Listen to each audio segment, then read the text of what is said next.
रुद्र संहिता पंचम युद्धखंड। अध्याय 13 से 21। दंभ की तपस्या और विष्णु द्वारा उसे पुत्र प्राप्ति का वरदान, शंखचूड़ का जन्म, तप और उसे वर प्राप्ति, ब्रह्मा जी की आज्ञा से उसका पुष्कर में तुलसी के पास आना और उसके साथ वार्तालाप, ब्रह्मा जी का पुनः वहां प्रकट होकर दोनों को आशीर्वाद देना और शंखचूड़ का गंधर्व विवाह की विधि से तुलसी का पाणी ग्रहण करना। तदंतर जलंधर की उत्पत्ति से लेकर उसके वध का प्रसंग सुनाकर सनत कुमार जी ने कहा, मुने अब शंभु का दूसरा चरित्र प्रेम पूर्वक श्रवण करो। उसके सुनने मात्र से शिव भक्ति सुदृढ़ हो जाती है। व्यास जी, शंखचूड़ नामक एक महावीर दानव था जो देवों के लिए कंठक स्वरूप था। उसे शिवजी ने रण के मुहाने पर त्रिशूल से मार डाला था। शिवजी का वह दिव्य चरित्र परम पावन तथा पापनाशक है। तुम पर अधिक स्नेह होने के कारण मैं उसका वर्णन करता हूँ। तुम प्रेम पूर्वक उसे श्रवण करो। ब्रह्मा के पुत्र जो महर्षि मारीची थे, उनके पुत्र कश्यप हुए। ये मननशील, धर्मिष्ठ, सृष्टिकर्ता, विद्या संपन्न तथा प्रजापति थे। दक्ष ने प्रसन्न होकर अपनी 13 कन्याओं का विवाह इनके साथ कर दिया। उनकी संतानों का इतना अधिक विस्तार हुआ कि उनका वर्णन करना कठिन है। उन कश्यप पत्नियों में एक का नाम तनु था। वह श्रेष्ठ, सुंदरी तथा महारूपवती थी। उस साध्वी का सौभाग्य बढ़ा हुआ था। मुने उस दनु के बहुत से महाबली पुत्र उत्पन्न हुए। विस्तार भय से उनके नाम नहीं गिनाए जा रहे हैं। उनमें से एक का नाम विप्रचिति था, जो महान बल के पराक्रम से संपन्न था। उसका पुत्र दंभ हुआ, जो जितेंद्रिय, धार्मिक तथा विष्णु भक्त था। जब उसके कोई पुत्र नहीं हुआ, तब उस वीर को चिंता व्याप्त हो गई। उसने शुक्राचार्य को गुरु बनाकर उनसे श्री कृष्ण मंत्र प्राप्त किया और पुष्कर में जाकर घोर तप करना आरंभ किया। वहाँ सुदृढ़ आसन लगाकर कृष्ण मंत्र का जप करते हुए उसके 1 लाख वर्ष बीत गए।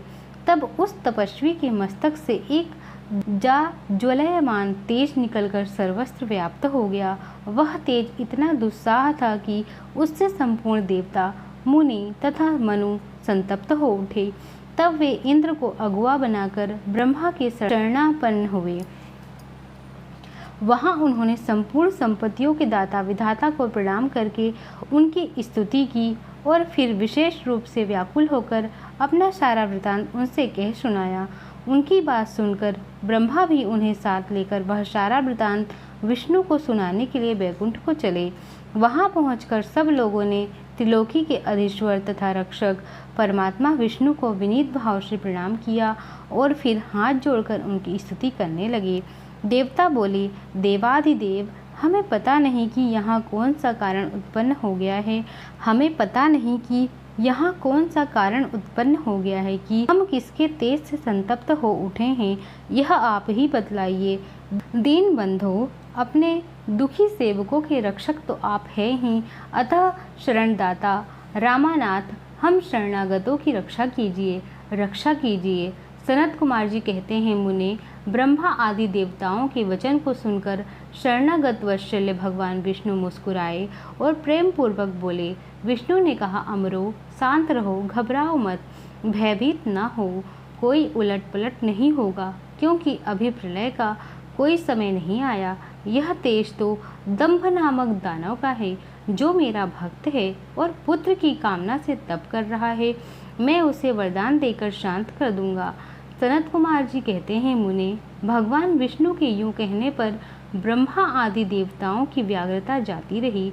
वे सभी धैर्य धारण करके अपने अपने धाम को लौट गए। इधर भगवान अच्युत भी वर प्रदान करने के लिए पुष्कर को चल पड़े।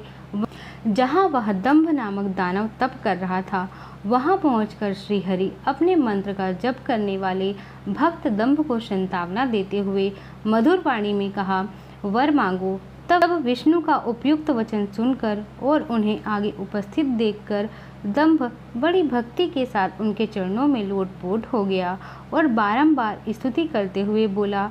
दंभ ने कहा, देवाधिदेव कमल नयन, आपको नमस्कार है। रामानाथ, मुझ पर कृपा कीजिए। त्रिलोकेश, मुझे ऐसा वीर पुत्र दीजिए जो आपका भक्त तथा महान बल पराक्रम से संपन्न हो।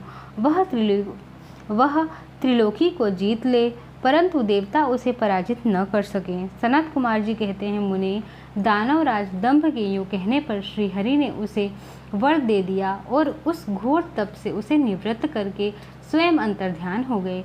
दानवेंद्र दंभ की तपस्या सिद्ध हो चुकी थी, जिससे उसका मनोरथ पूर्ण हो गया था। अतः वह भी श्री हरि के चले जाने पर उस दिशा को नमस्कार करके अपने घर को लौट आया। थोड़े ही समय के उपरांत उसकी भाग्यवती पत्नी गर्भवती हो गई। वह अपने तेज से घर के भीतरी भाग को प्रकाशित करती हुई शोभा पाने लगी। मुने, श्री कृष्ण के पार्षदों का अग्रणी जो सुदामा नामक गोप था, जिसे राधा जी ने श्राप दे दिया था, वही उसके गर्भ में प्रविष्ट हुआ था। तदंतर समय आने पर साध्वी दंभ पत्नी ने एक तेजस्वी बालक को जन्म दिया। तब पिता ने बहुत से मुनीश्वरों को बुलाकर उसका विधि पूर्वक जात कर्म आदि संस्कार कर संपन्न कराया। द्विजोत्तम उसके पुत्र के उत्पन्न होने पर बहुत बड़ा उत्सव मनाया गया। फिर शुभ दिन आने पर पिता ने उस बालक का नाम शंखचूर्ण ऐसा नामकरण किया। वह अपने पिता के घर में शुक्ल पक्ष के चंद्रमा की भांति बढ़ने लगा। वह अत्यंत तेजस्वी था, अतः उसने बचपन में ही सारी विद्याएं सीख ली थी। वह नित्य बाल क्रीड़ा करके अपने माता पिता के हर्ष को बढ़ाने लगा और समस्त कुटुंबियों का तो वह विशेष रूप से प्रेम भजन हो गया। तदंतर जब शंखचूर्ण बड़ा हुआ, तब वह जैगी शव्य मुनि के उपदेश से पुष्कर में जाकर ब्रह्मा जी को प्रसन्न करने के लिए भक्ति पूर्वक तपस्या करने लगा। उस समय वह एकाग्र मग्न होकर अपनी इंद्रियों को काबू में करके गुरुपदिष्टि ब्रह्म विद्या का जप करता रहा। यूँ पुष्कर में तपस्या करते हुए दानवराज शंखचूर्ण को वर देने के लिए लोक गुरु एवं ऐश्वर्यशाली ब्रह्मा शीघ्र ही वहां पधारे और उस दानवेंद्र से बोले, वर मांगो। ब्रह्मा जी को देखकर उसने अत्यंत नम्रता से उन्हें अभिवादन किया और फिर उत्तम वाणी से उनकी स्तुति की। तत्पश्चात उसने ब्रह्मा से वर मांगते हुए कहा, भगवान, मैं देवताओं के लिए अजेय हो जाऊं। तब ब्रह्मा जी परम प्रसन्न होकर बोले, तथास्तु, ऐसा ही होगा।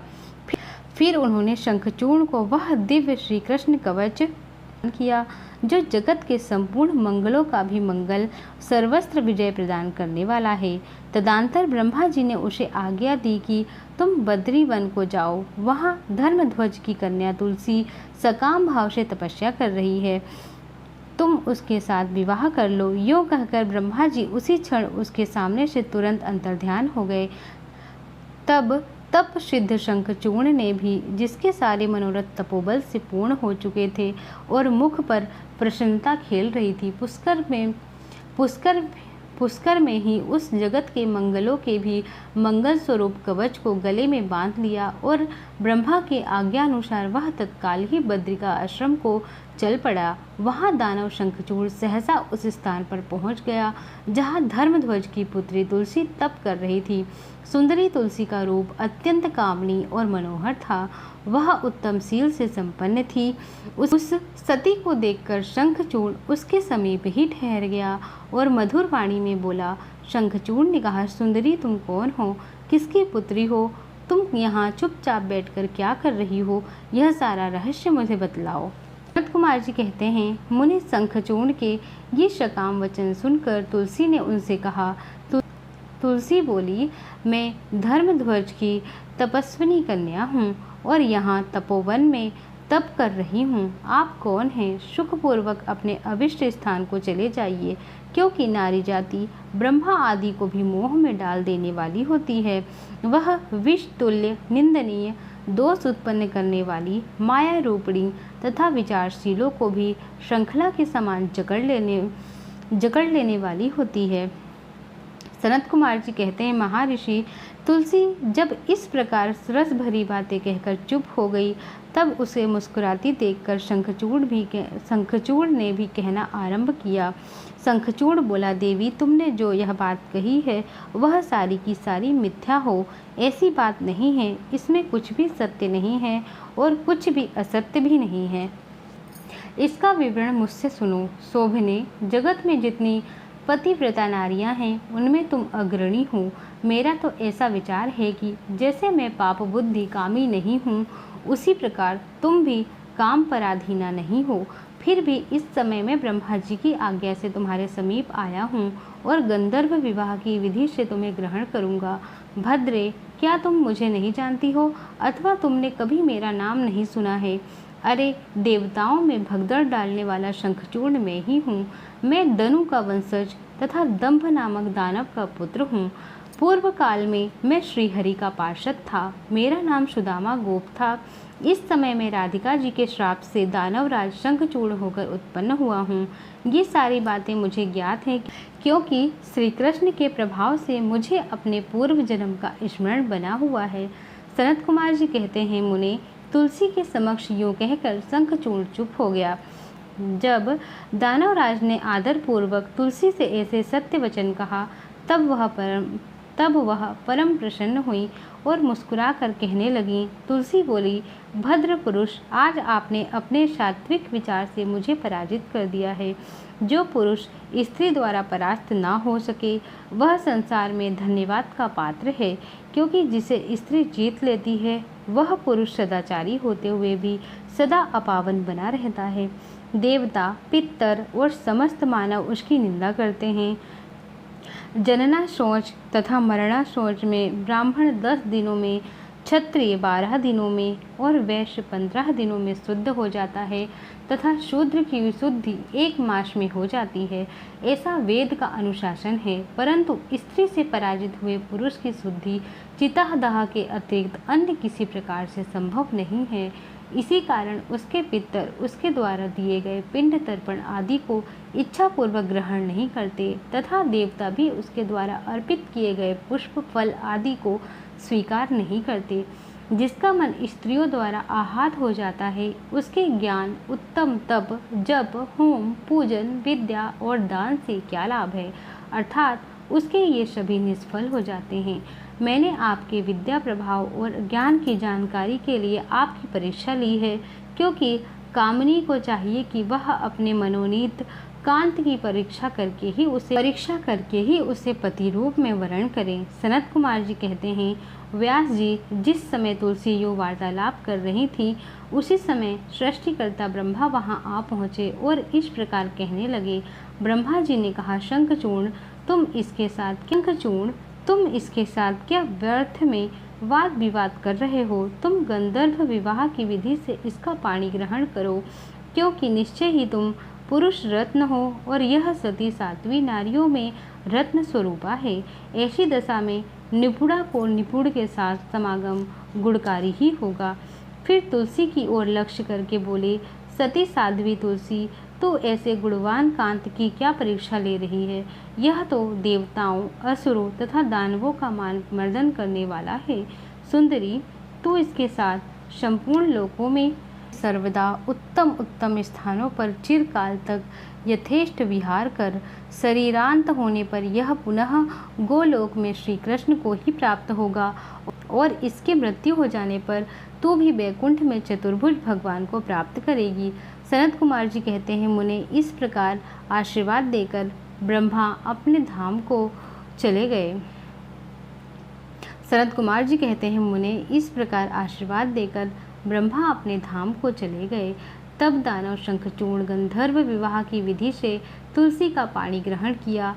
यूँ तुलसी के साथ विवाह करके वह अपने पिता के स्थान को चला गया और मनोरम भवन में उस रमणी के साथ विहार करने लगा।